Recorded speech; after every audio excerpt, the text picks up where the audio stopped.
here at Burritt Museum, and this is our newest field.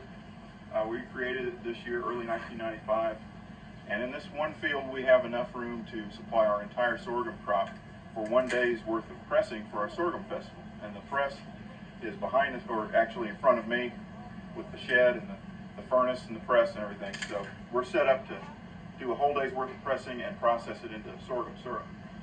To give you a little background on sorghum, this is what the seed head looks like. The plant looks like corn. If you're driving by a sorghum field and you might not be familiar with sorghum, it looks like corn from a distance because it is in the corn family. The technical name for sorghum is sorghum bicolor, and it grows, this particular variety is an open pollinated variety, which means that we can save our seed from year to year. But this particular variety grows about 7 feet tall. It's called Mennonite, and it has kind of an amber colored grain, and all of the seeds on a sorghum plant are at the very top of the plant. And in September or October of the year, it depends on when you plant it, but it has about 110 days germination. And at that end of 110 days, the seeds will turn this color. They're green during the rest of the year and developing, but when they turn this color and become hard and in just past the milky stage, then you cut the head off and you know the plant's ready to go. You take the leaves off the plant, and then you cut the stalk down at the ground, and you take it over and you press the juice out of it. So we have saved these seeds from last year's crop, and all of the field behind me and around me is from last year's crop.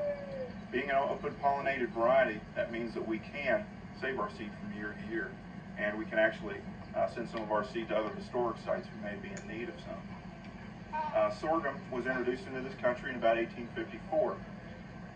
The reason we don't grow it in the 1850 area is because of that, because it would be actually, it would post-date 1850, and it was not grown in the Tennessee Valley until the late 1850s, early 1860s. After the Civil War, it became very popular, and it was the main kind of sweetener consumed in the Tennessee Valley. In 1854 and onward, in the mid-19th century, it was called Chinese sugarcane, or Chinese sorghum, because of its origins. It originated in China and was brought over in 54, all the way down to this part of the country. Depending on the variety, some varieties are more suited to northern cool climates. This particular variety is ideal for the Midwest and Upper South. When you get farther than northern Alabama, when you go farther south, generally they grow sugar cane, which is different. Sugar cane produces molasses. Sorghum cane produces sorghum. So whenever there are visitors here talking about molasses or sugar cane, really what they are talking about is the sorghum cane. And a lot of the local people around here will refer to this as sorghum molasses, when in actuality that is two different varieties grown.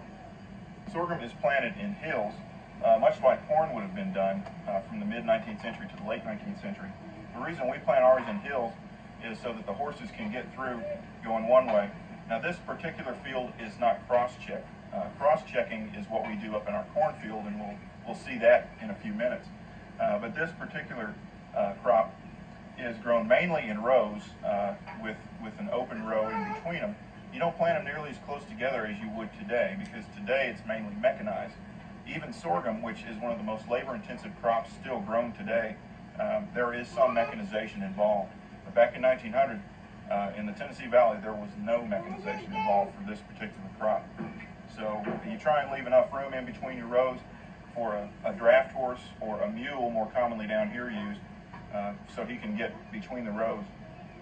And you notice in this hill there's 2 sorghum plants growing. In that hill there's 3, sometimes there's 4, sometimes there's 5. They generally did not plant 1 seed per hill or 1 seed per section like we do today.